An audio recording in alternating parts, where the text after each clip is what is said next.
All right, everybody. Welcome back to Thunderdome.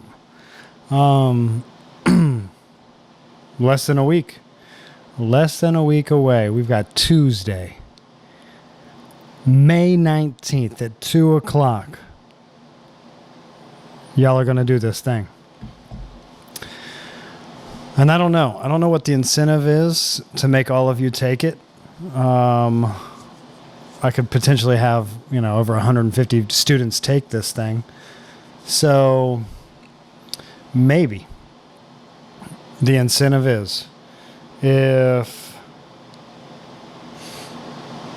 130 students or more take this test, I'll shave my beard all the way down. Look like a young buck. You know what I mean? Cut the grays out finally.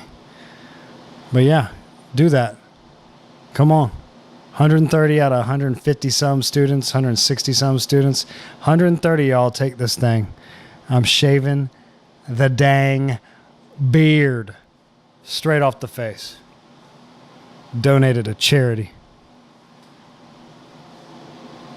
No, I wouldn't do that, but, all right. Let's talk about the second free response question that College Board has so kindly posted on some videos, which I'll post a link to with this podcast. So I'll post a document with all the, the scoring points for each one of these questions. I'll post a document, and then that document will be there. This video will be here that I go over with you.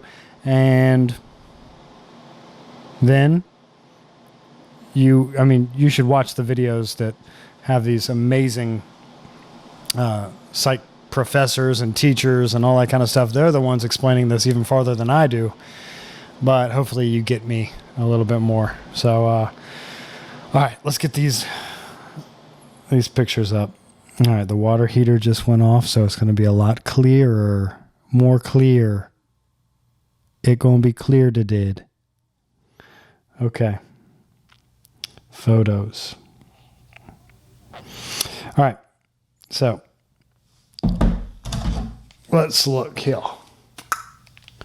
I don't know if you can see it, but we're on sample question 1. I'll read it to you. Michaela has a huge test in 2 weeks. She has been studying hard, but is still nervous about it. Please explain how the following terms can help or hinder her do well on the test.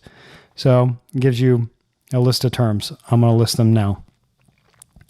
Serial position effect, availability heuristic, negative reinforcement, overjustification effect, prefrontal cortex, parasympathetic nervous system, formal operations, and fovea is the last one. So it looks like there are 8 total points here that you could get. And again, the sample question 1 is going to be more or less, a regular question that you've seen that I've pretty much given you before. So know that. All right, let's go through it. Serial position effect. All right. So sample question 1, serial position effect. The application must include reference to a list or series of items to be recalled, retrieved, or remembered. Responses can include references to the idea that items she has studied in the middle of the list might not easily be recalled. And that's true with the serial position effect. You tend to remember the most recent, the recency effect, and the first things that you hear, the primacy effect. So you might always forget the middle. That's me with grocery lists. I'll remember the beginning and the end, but I'm terrible at remembering the middle. So here we go. If the test asked her about the last few things on the list that she studied, then she would do well. That would score a point. If the test has questions that asked about material from the middle of the series of things she studied, she would not do well on those questions. So that's how you score that point. You either go, it would, she'll remember the last things, or or the first things, or she won't remember the middle. Availability heuristic. This is a shortcut, right? A little mental shortcut that we do all the time. You don't even realize how much we do this. Students must demonstrate that easily recalled problem-solving strategies or solutions that easily comes to mind can help hinder her attempts to do well on the test. Michaela might not do well on her upcoming exam if she used the strategy that easily pops into her mind. And that's the most recently available memory that she has of test taking. It just pops into her mind, and then she doesn't do it because it's not the right one. Okay. Michaela would do well on the exam if the study technique that she usually uses allowed her to encode the information easily. That's a weird one for me. I mean, availability heuristic is really, you are judging a decision based upon uncertainty. So an uncertain decision, and you're using a shortcut. That's what heuristic means. And you're using the most available, the most recent shortcut that you have in your mind. This is the speeding down the road. Should I speed or not to get to the dentist appointment? Availability heuristic says, well, what's the last instance of speeding and getting a ticket in your mind? If your buddy got a ticket 2 days ago on Carolina Beach Road and you're on Carolina Beach Road, it's going to be really available for you. That, oh man, I shouldn't speed here because, Grundy got caught speeding down CB Road. All right. Negative reinforcement. You should know this one pretty well. The application must include reference to the idea that something unpleasant was removed after appropriate behavior was performed, or that something unpleasant such as stress was not removed and that it did not help her study. Michaela's feeling of dread was reduced after she studied for an hour. Oh my gosh, that's so simple. Taking something away, right? To reinforce a behavior, or something gets taken away after a behavior is completed that reinforces that behavior to happen again. Negative reinforcement. My favorite example is always Miley Cyrus on the radio, right? You're sitting in the back seat. Mom's playing Miley Cyrus. You don't want it to be played. You say, Mom, turn that off. And your mom turns around and says, what'd you say? You better rephrase that. It's like, that's not how you ask. I'll pull this car over right now. What word do you use? Mom, can I please turn off Miley Cyrus on the radio? And then boom, turns it off. Right? Something was taken away because you used please. We're reinforcing that behavior and subtracting the thing that you don't want. That works. Another example here is Michaela might not do well on the exam if her efforts at studying did not remove something unpleasant such as worry. So that's negative reinforcement. The over-justification effect. This application must show that external motivation such as money or other people's approval would reduce her desire to do what she enjoys. If her parents paid her for every hour of studying, she would lose the feeling of fulfillment she gets and thus would not study as hard. Michaela might not do well in the exam if she did not let external rewards distract her from her natural intrinsic motivation. So the over-justification effect. Honestly, this is probably one that you'll have to you probably know what it is because it's in the term, but you would look it up, right? You're taking the exam on the computer. That's me typing.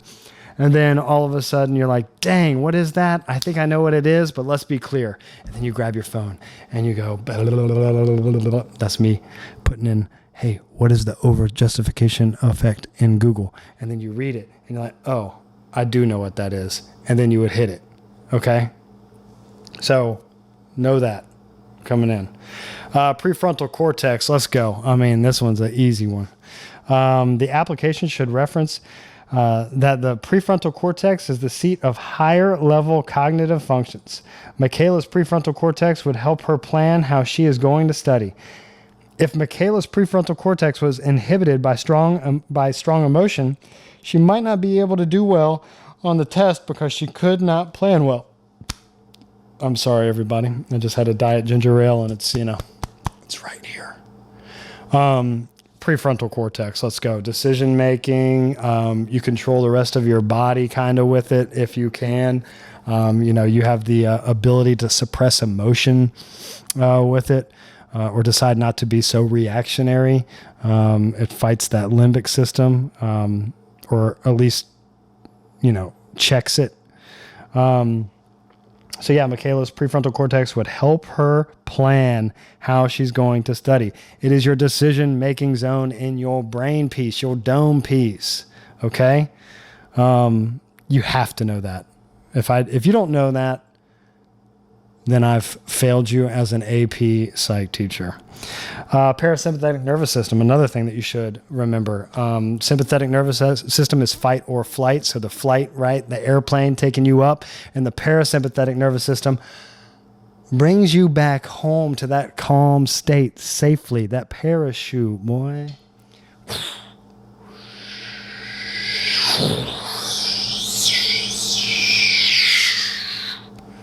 You know that parachute, bringing you back home safely. So the application should reference that the parasympathetic response is related to relaxation, digestion, a lowering of arousal, or a similar process.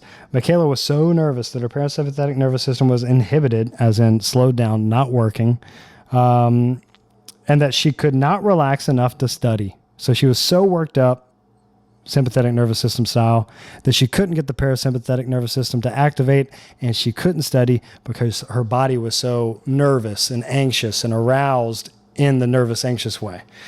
If Michaela was able to allow her parasympathetic nervous system to be activated, then she might be relaxed enough to do well on the test. Because remember, the Yerkes-Dodson law says, don't be too aroused. Don't be hyped. Don't be overhyped about something. Come in at a moderate to low level of arousal, and you'll do pretty well on, moderate to difficult tasks. Formal operations.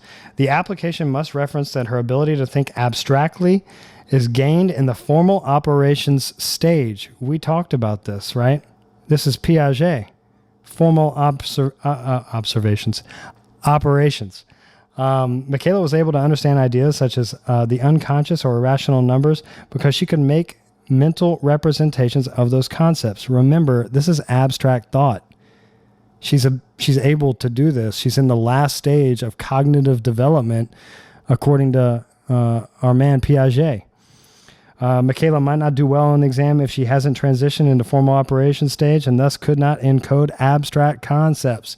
That she might be in concrete operational stage, right?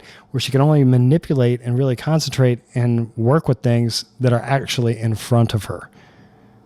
Concrete. Okay. Next one, the fovea, which is an interesting one for this.